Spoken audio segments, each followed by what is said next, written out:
The Dragon King ruled a burning empire that stretched across stars and dark space.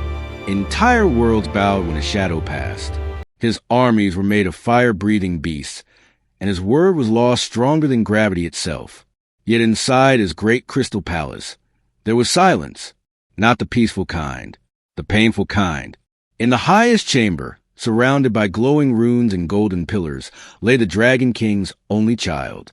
The young dragon prince rested on a floating bed of light, his massive wings folded uselessly at his sides.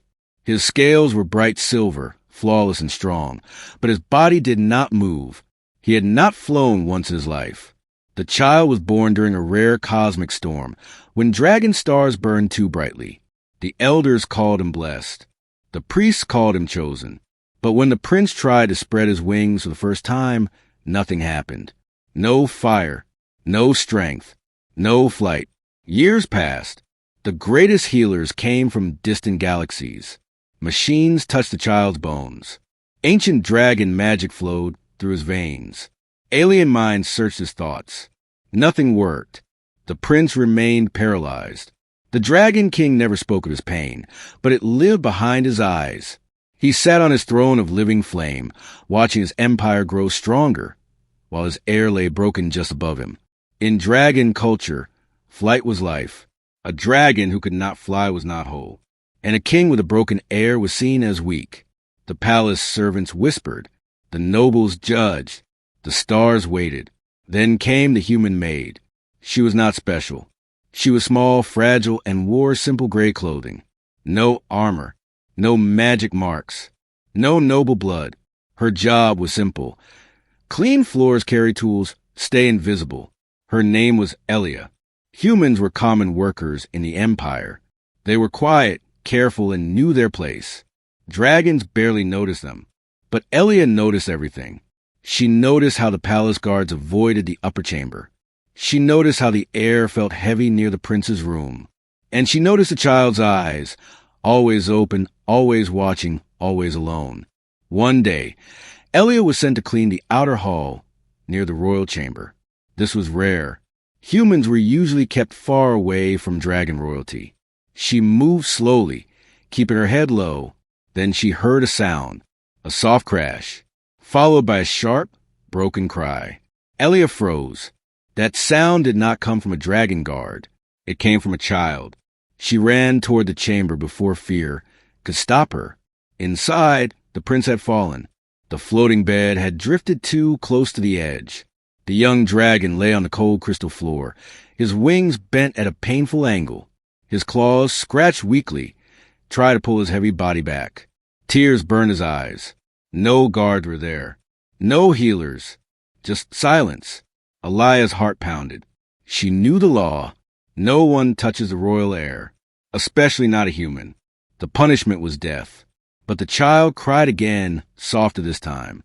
Elia did not think. She dropped her tools and ran to him.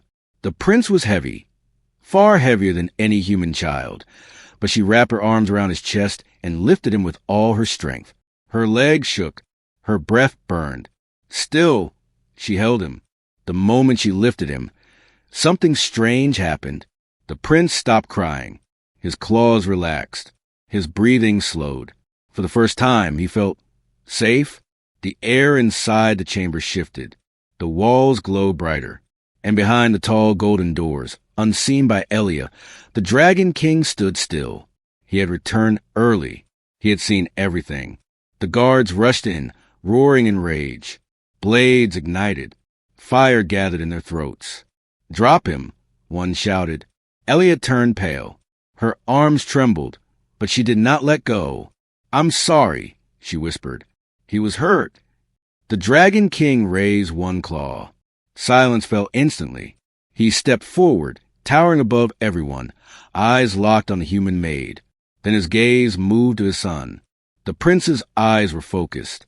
His wings twitched, just slightly. The room gasped. The Dragon King's breath caught in his chest. Something had changed, and the galaxy had no idea what this small human act had just begun. No one moved. The human maid still held the dragon prince in her arms. Her knees were shaking. Her breath came fast and uneven. One wrong move, and she would burn. The guard stood frozen, claws glowing, fire ready. Dragons did not wait for permission to kill, especially not when royal law was broken. The Dragon King stepped closer. Each step made the crystal floor crack. His wings spread slightly, filling the chamber with heat and shadow. His eyes burned like twin suns as they locked onto the human. "Human," he said. The word alone carried death. Elia swallowed hard. She could not look at him. She kept her eyes on the child instead. The prince's silver scales felt warm against her arms. His body was heavy, but she held him tighter, afraid that letting go would hurt him again. "I did not mean to break the law," she said softly. He was crying. He was in pain. Silence followed. Then the Dragon King spoke again, slower this time. "You touched what even dragon lords fear to touch." The guards tightened their grip on their weapons. Elia nodded. "Yes, my king." She was ready. Fire, claws, death, whatever came next. But it did not come. Instead, a strange sound filled the room. A small, weak sound. The Dragon Prince made a noise. It was not a roar. It was not fire. It was something else. A breath, followed by a movement. His claws curled. Just a little. Every dragon in the chamber felt it. The air itself reacted. Ancient runes flickered. The floating lights shook. The Dragon King's eyes widened. "Again," he whispered. He did not realize he had spoken. Elia felt it too. The child's body shifted in her arms. His chest rose stronger this time. His wings moved, just enough to brush her arm. The guards gasped. "This is impossible," one elder muttered. "He has never moved before." The Dragon King raised his claw again, stopping all sound. "Set her down," he ordered. Elia carefully lowered the prince onto the floating bed. The moment she stepped back, the child's body stiffened. His claws stopped moving. His eyes lost focus. The room went cold. The Dragon King stared at his son. Then he looked at Elia. "Lift him again." The guards froze. "My king," one began. "Now." Elia obeyed. The moment her arms wrapped around the prince, his body relaxed again. His breathing deepened. A soft glow spread across his scales. The truth hit the Dragon King like a blade. This human was doing something no dragon could. The elders fell into chaos. This breaks every law. Humans are weak creatures. This is a trick.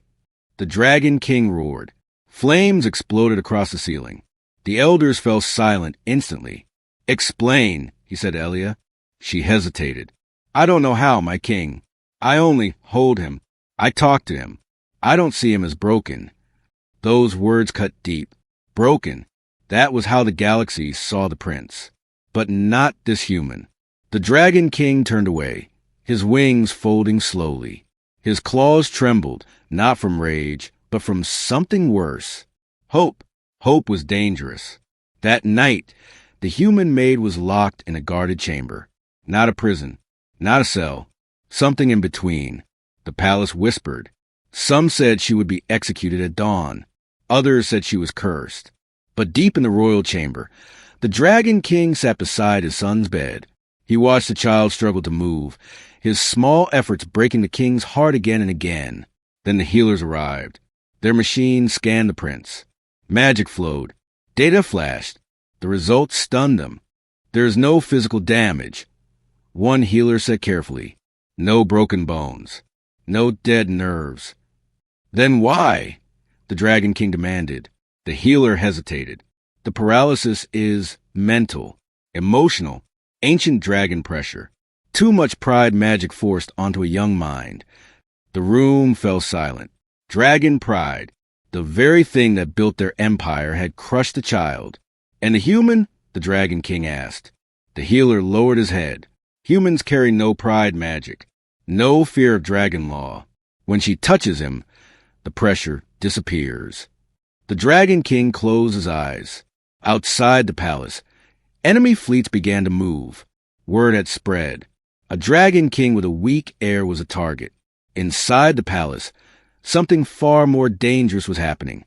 The Dragon King realized the truth. To save his son, he might have to protect a human. and by doing so, he would declare war on dragon tradition itself. The Dragon Empire did not sleep. It watched.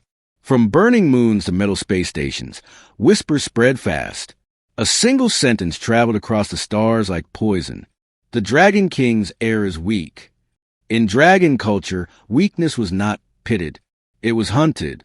Inside the Crystal Palace, the human made Elia sit alone in a guarded chamber.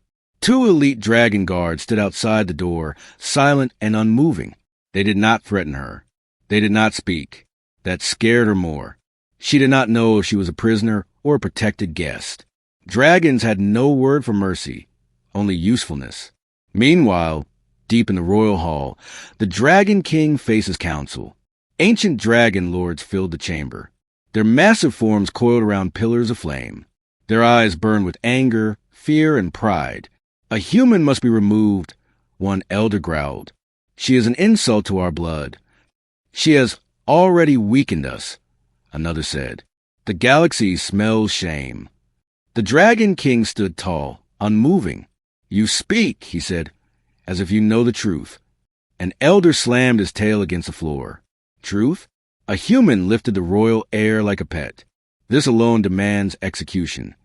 The Dragon King's eyes flashed. Execution, he repeated slowly. For the first time in years, my son moved. And you call that a crime? The room trembled. No one answered. The Dragon King turned away from them and looked at the floating image of the prince.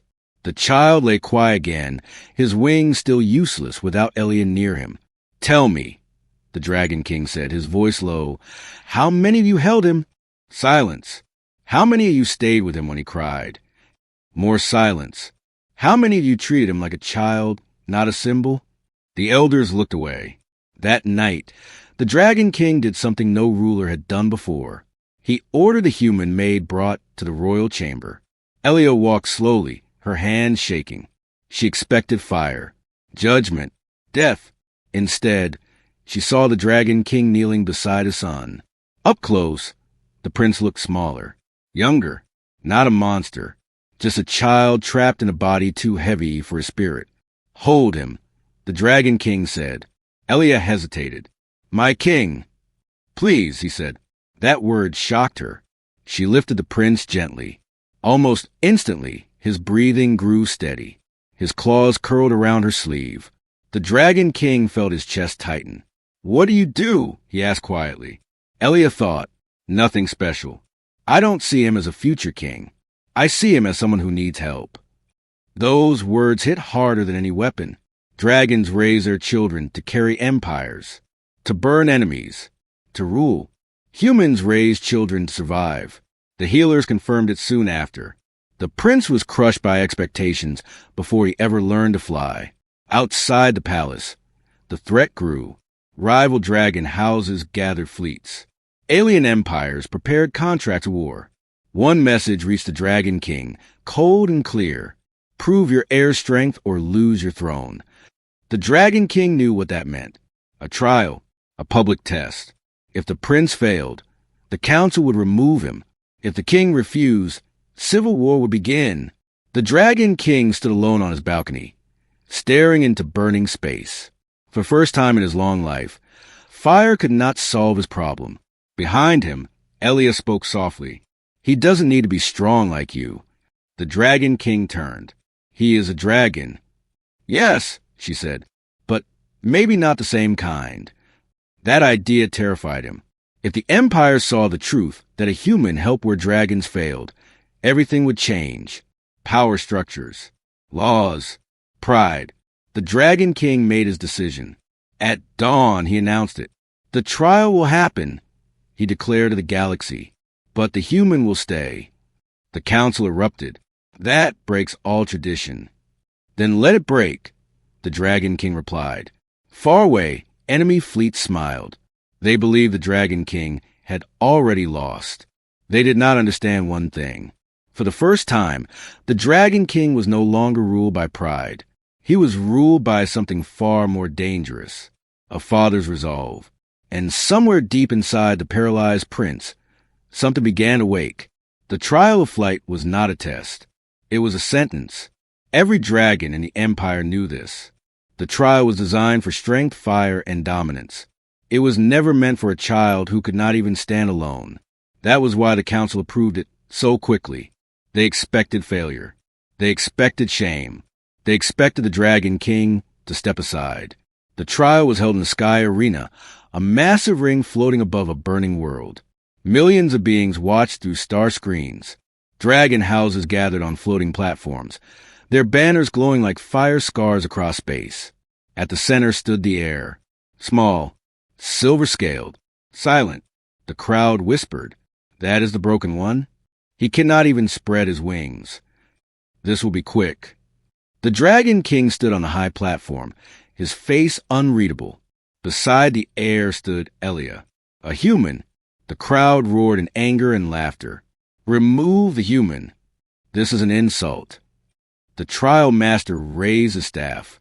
By ancient law, the Heir must rise on his own wings. No aid, no interference. The Dragon King's claws tightened. Elia felt her heart race. She knelt beside the prince and whispered, "I'll be right here." The trial began. A horn sounded. The ground beneath the Heir shifted.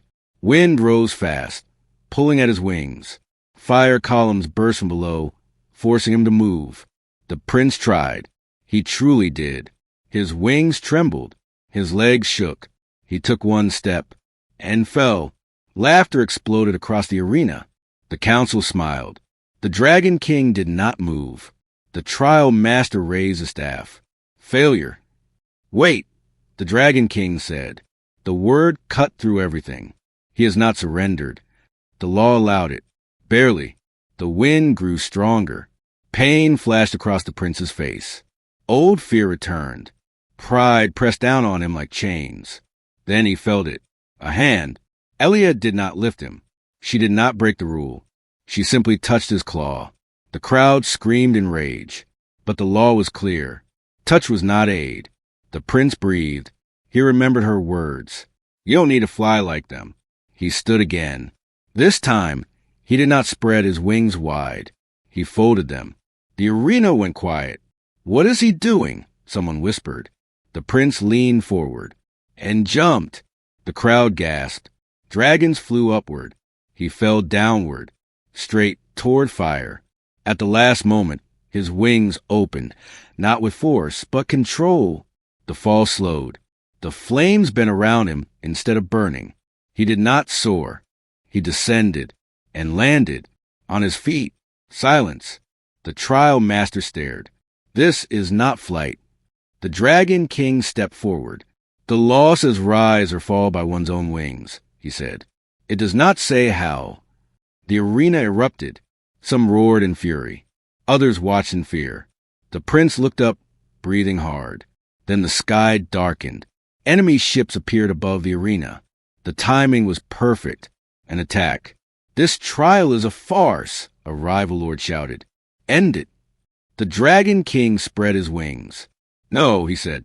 "Let them watch." He turned to his son. "Do you trust yourself?" The prince looked at Elia. Then he nodded. The enemy fired. The prince stepped forward. Not in rage. Not in pride.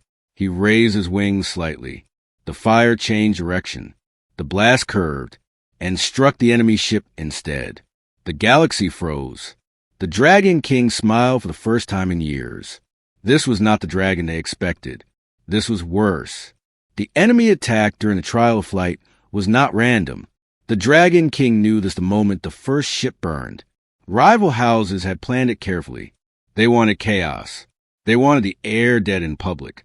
Instead, the galaxy watched something impossible. The prince stood, not shaking, not afraid. The arena was in ruins. Smoke covered the sky. Burning metal fell like rain. Millions across the stars watched in silence as a child who was supposed to fail redirected fire itself. The council was frozen. "This changes nothing," one elder hissed. "A trick does not make a ruler." The Dragon King turned slowly. "No," he said, "but choice does." War was declared before the smoke cleared. Rival dragon houses united under a false banner of tradition. Alien fleets joined them. hungry for dragon territory. The message was clear: surrender the heir, or lose the empire. The Dragon King did not answer with words. He answered with action. The palace became a war command center. Ancient battle maps lit the halls. Generals shouted orders. Fleets moved. And at the center of it all, the child. The elders argued to lock him away. The battlefield is no place for him. He is not ready. The Dragon King listened. Then he asked one question. Who decides readiness? No one answered. The prince sat quietly beside Elia, watching maps. He noticed patterns. He noticed how enemy fleets move like hunters. Predictable, proud, confident. They think we will meet them head-on, he said softly. The room fell silent. The Dragon King turned. Why? Because that's how dragons fight, the prince replied. Fire to fire. Strength to strength. Elia smiled. The elders frowned. And you? The Dragon King asked. The prince lifted his eyes. I would not give them what they expect. That night, the Dragon Empire did something it had never done. It retreated. Enemy fleets laughed. They are afraid. They hide their weak heir. The trap closed. Dragon fleets vanished into asteroid fields, dead zones, and gravity storms. The enemy followed, eager for glory. Then the prince gave the signal. Gravity shifted. Asteroids moved. Enemy formations broke. Dragon ships did not charge. They waited. The enemy panicked. When the fire came, it came from everywhere. The war was not won by strength. It was won by patience. News spread fast. The Dragon Heir commands differently. On the battlefield, the prince watched from a shielded platform. His body still tired easily. His wings still weak. But his mind was sharp. A commander reported, enemy flagship exposed. The Dragon King looked at his son. Your command? The prince hesitated. One order could kill millions. He remembered Eliah's voice. Power is not about destruction. Disable, he said, not destroy. The elders protested. The prince looked at them. Dead enemies learn nothing. The flagship fell silent, not broken. The war ended faster than anyone expected. The galaxy was shaken. A dragon heir who chose control over fire. Back in the capital, the council gathered again. Some bowed. Some did not. One elder spoke with venom. You have created something dangerous. A dragon who thinks like a human. The Dragon King stepped forward. Yes, he said, and that is why we won. The prince stood beside him. Not behind. The laws began to change. Slowly, painfully, but one truth could not be erased. The empire had not survived because of tradition. It survived because a child once chose not to burn, and the galaxy realized too late. This war was only the beginning. The war ended. That alone should have brought celebration. Instead, the Dragon Empire felt uneasy. Dragon cities burned victory fires. Fleets returned home. Songs were written. But behind closed doors, the elders whispered in fear. Peace made them nervous. Dragons understood fire. They understood war. They understood strength taken by force. They did not understand restraint. And restraint was now sitting beside the throne.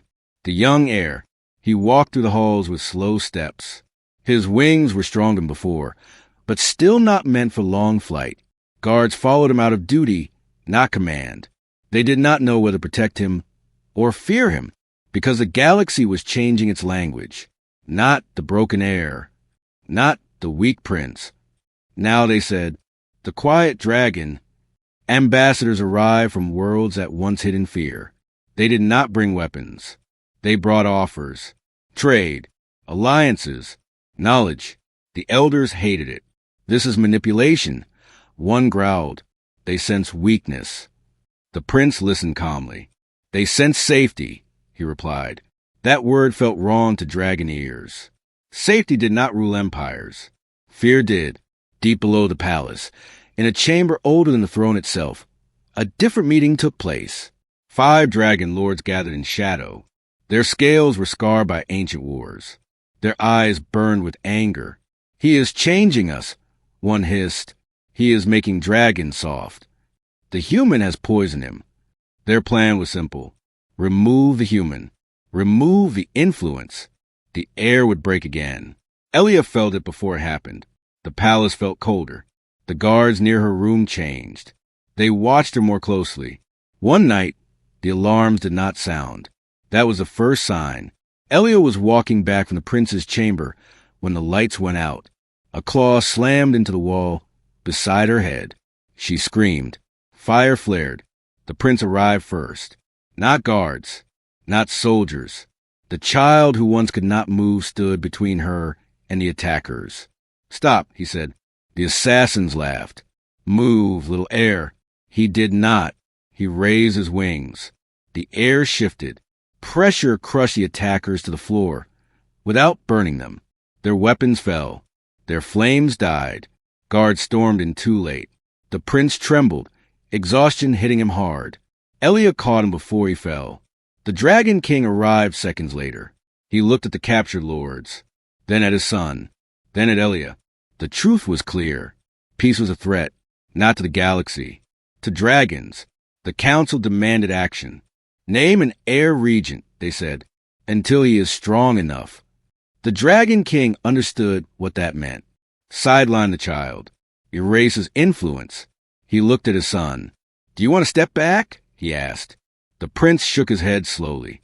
If I do, he said, they will return to fear. That night, the Dragon King made a choice no ruler had ever made. He shared power. The prince was named Voice of the Throne. Not king, not general, but something new.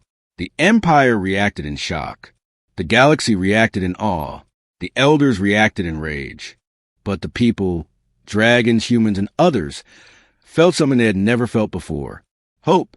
The human Maid stood beside the prince during his first address. He did not roar. He did not threaten. I will not burn the future to protect the past, he said. The words echoed across stars. In the shadows, ancient forces stirred. Not dragons. Not aliens. Something older. They had been watching, waiting for fire. And now, for the first time in history, they saw something more dangerous. A dragon who chose peace. History did not remember the final war. There was none. That alone confused the galaxy. Empires usually ended in fire. Kings fell screaming. Blood marked the last page of every great story. But the Dragon Empire ended an age quietly. The ancient force watching from beyond the stars finally moved. They had no name spoken aloud, only whispers in old records. They fed on destruction, on pride, on endless war. They had waited centuries for dragons to burn themselves out. And now, the dragons were changing. That could not be allowed. The signal came without warning. Entire stars went dark. Trade routes collapsed. Gravity storms formed where space had once been calm. The message reached every world at once. Submit, the quiet dragon. Fear returned. The elders panicked. This is why peace fails, they shouted. Fire would have scared them. The Dragon King stood silent, watching his son. The prince felt the weight of every life in the empire pressing down on him. His wings still ached. His body still tired easily. But his voice was steady. They are afraid, he said. Not of fire. Of change. The ancient force arrived at the edge of dragon space. Shapes like living shadows. Ships that bent reality. Fleets that no weapon could lock onto. Dragons prepared to burn. The prince raised his hand. No. The Dragon King closed his eyes. Then he trusted his son. A single vessel moved forward. Not a warship. A small, shielded craft. Inside were only three beings. The Dragon King. The quiet dragon. And a human. The ancient force spoke directly into their minds. You deny us war. We will erase you. The prince stepped forward. You fed on our pride, he said. On our fear. That ends now. Laughter echoed through space. You are weak. The prince nodded. Yes. That answer confused them. Elia stepped beside him. She did not speak in threats. She did not speak in power. She spoke simply. You only exist because we kept fighting, she said. So we stopped. The ancient force reacted violently. Reality twisted. The ship shook. The Dragon King roared, ready to unleash fire older than stars. The prince placed a hand on his father's claw. Wait! Then he did something no dragon had ever done. He opened himself, not with fire, with truth. The ancient force felt it. Millions of lives choosing restraint over destruction. Dragons lowering their flames. Fleets standing down. Worlds refusing war. Starvation hit the ancient force. They screamed, not in pain, in fear. Without endless conflict, they weakened. Their forms cracked. Their power bled away into nothing. The shadows collapsed. Silence returned to the stars. The threat was gone, not defeated, ended. The Dragon King looked at his son with awe. You did what fire never could, he said. The prince leaned heavily against Elia, exhausted but alive. Back on the capital world, the galaxy watched. No victory parade followed. No burning skies. Instead, the Dragon King stepped down. He did not abdicate. He changed the throne. The quiet dragon was crowned, not as Emperor of Fire, but as Guardian of Balance, a title never held before. Laws were rewritten, not quickly, not easily, but permanently. Humans were no longer servants. They were partners. And Elia? She refused titles. She refused wealth. History tried to name her anyway. The records called her the one who lifted the future. Years later, children asked why dragons no longer ruled through fear. The quiet dragon would answer softly, because someone once lifted me when the universe expected me to fall. And far above, the stars burned calmly. For the first time in forever, they were not afraid of dragons. They trusted them.